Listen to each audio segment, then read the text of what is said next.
Hello and welcome to yet another video, and in this video it is something very different than usual because in this video it's another what's in my camera bag video, but in this video the version is for when I'm actually photographing events. So as some of you actually know, I photograph a lot of portraits, a lot of landscapes, cityscapes and so on and so forth, but what I do as well is also photograph events like weddings, graduations, certain kind of ceremonies, things like that. And the past weeks I've been photographing a few events here and there, and also like a graduation ceremony as well, a PhD graduation.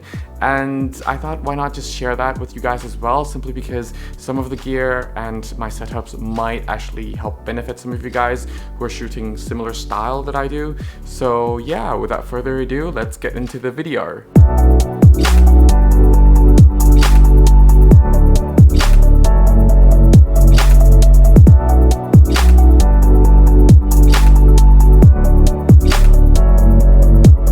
So because I have another event coming up tonight, but it's not really a photo shoot event, it's actually my movie screening event in a different city. Most of my camera and stuff like that are out, but I still can show you the bag and the setup are right actually behind me. So the bag that I tend to use is actually this Wonder Provoke. This is the 41 liter backpack.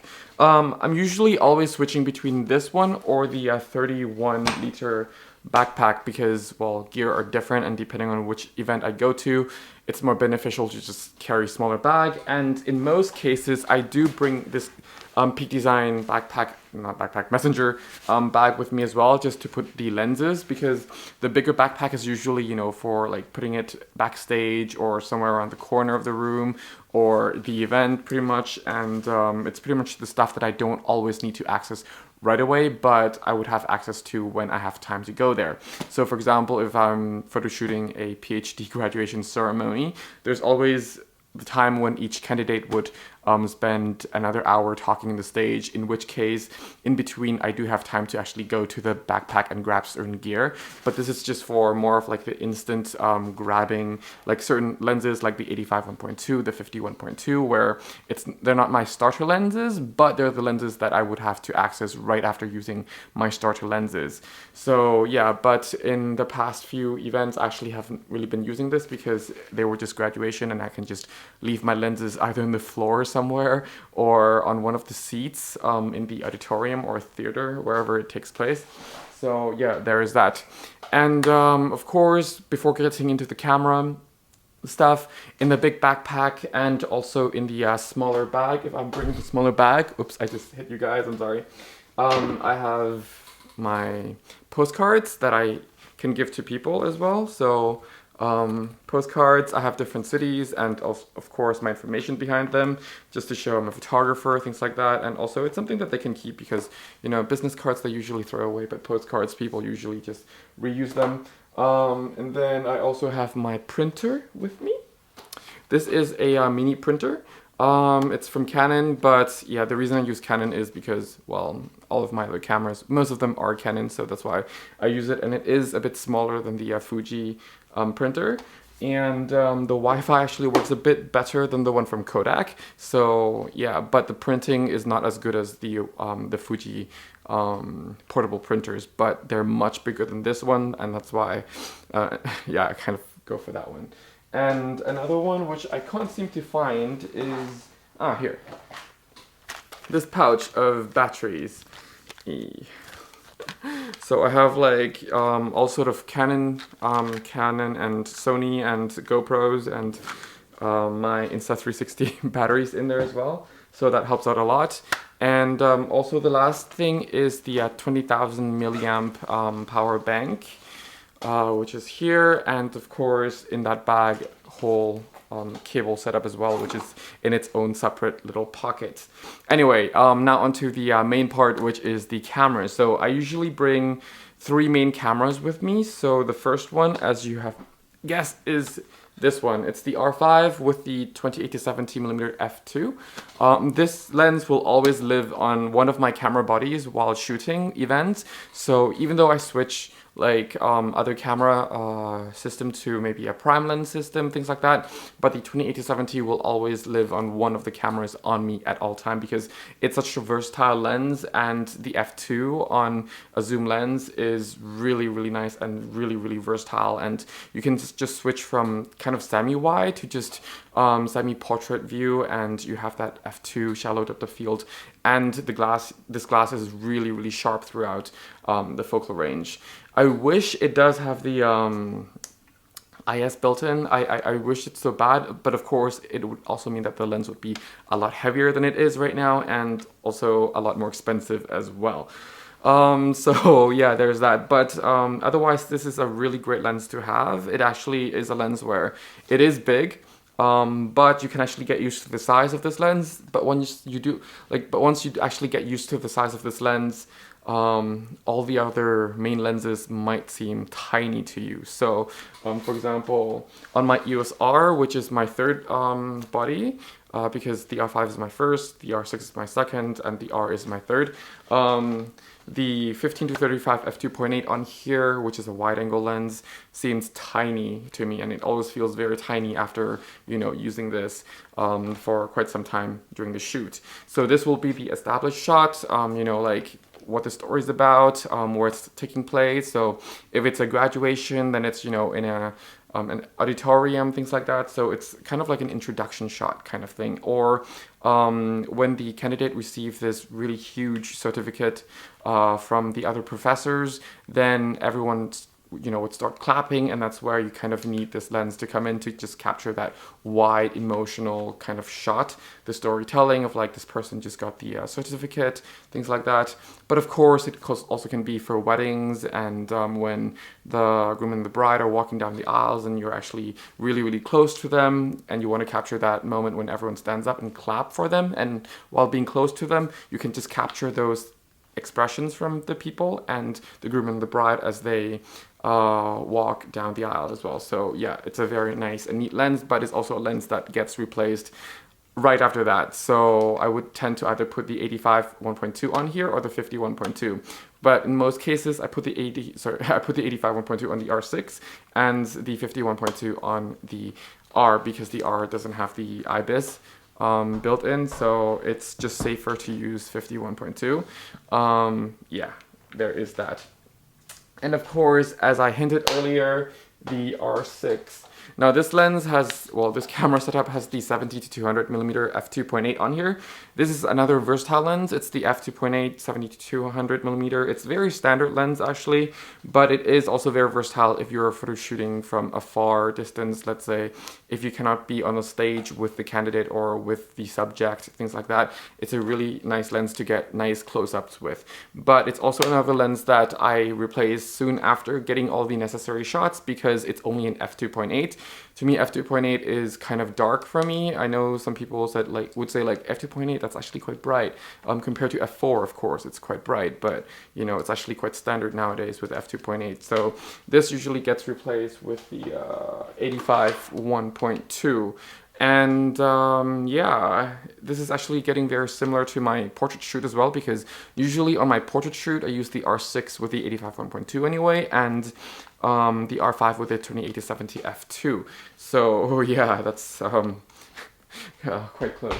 And of course I do bring the 50 1.2 as I mentioned earlier, which is this lens.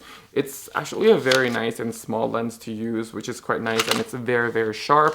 So yeah, that's good. So yeah, in general, before going to another camera setup, these are my main setup that I always have to bring on my event shoots.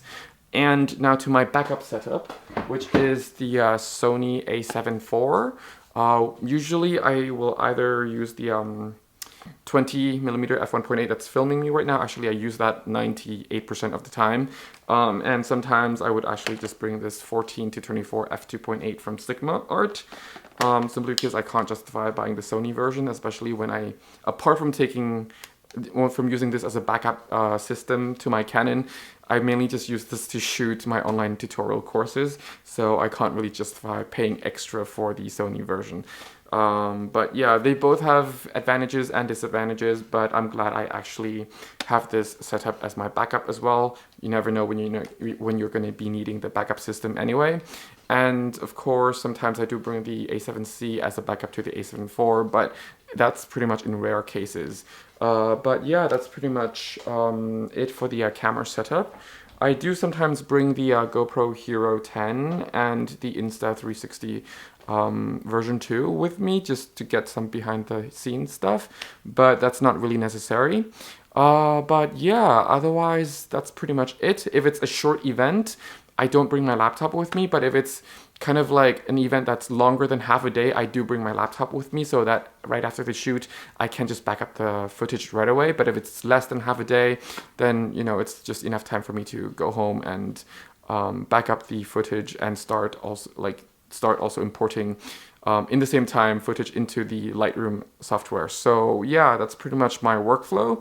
I hope this helps some of you somewhat. Oh, and another thing I forgot to actually mention is straps. Some of you might know that I hate straps. I just dropped something. Some of you might know that I actually hate straps with all my heart. That's why I actually use these Peak Design straps, and I do tend to carry at least 3 of them. The reason why I hate using these straps is because I find that straps is the easiest way to actually, well, for me personally, to like get the camera drop on the floor. So I would only use straps on the cameras that usually would stay on my side, even though they're my main cameras, but they're the cameras that I don't use as often as, let's say, the R5 or the 28-70 f2. So that camera will mainly have no strap on, and if I'm able to just control 2 cameras without using the straps, then I would only have 1 camera with the strap on, because I find that using straps is just very fiddly. It's really weird. I've tried so many other brands, like one of those holsters ones, or one of those like special sling ones.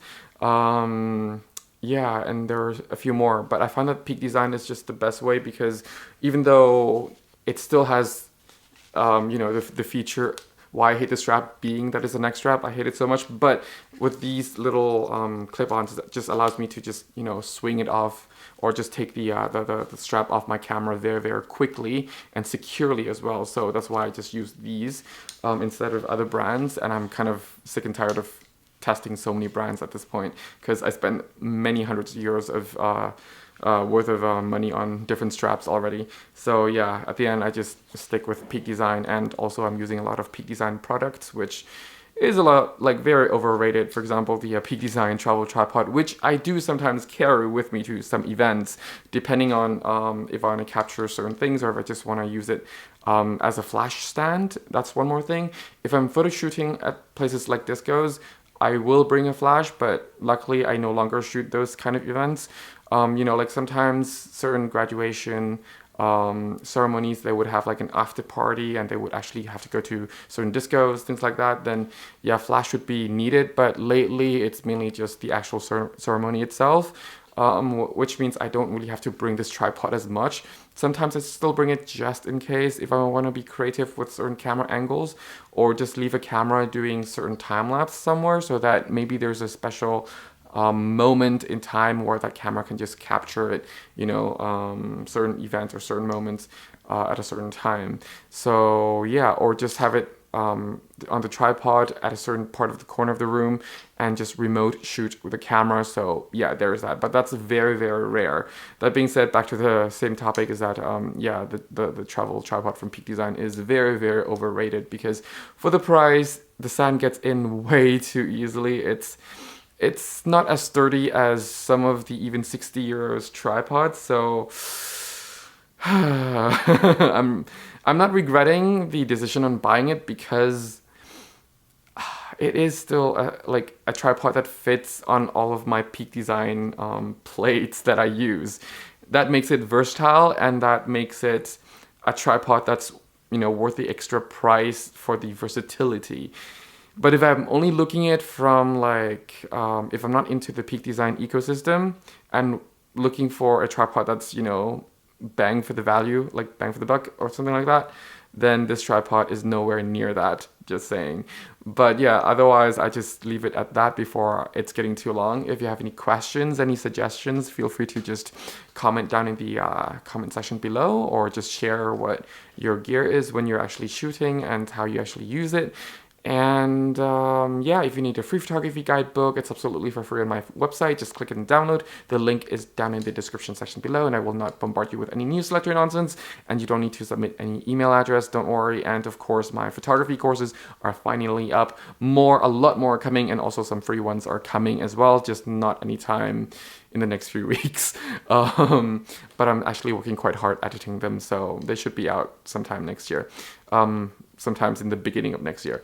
So yeah, that's that. Thank you very much for watching. I hope you can gain something from this video, if not a lot, then a little. Otherwise, yeah, I wish you all a great time. Stay safe, have fun shooting. Till next time, bye for now.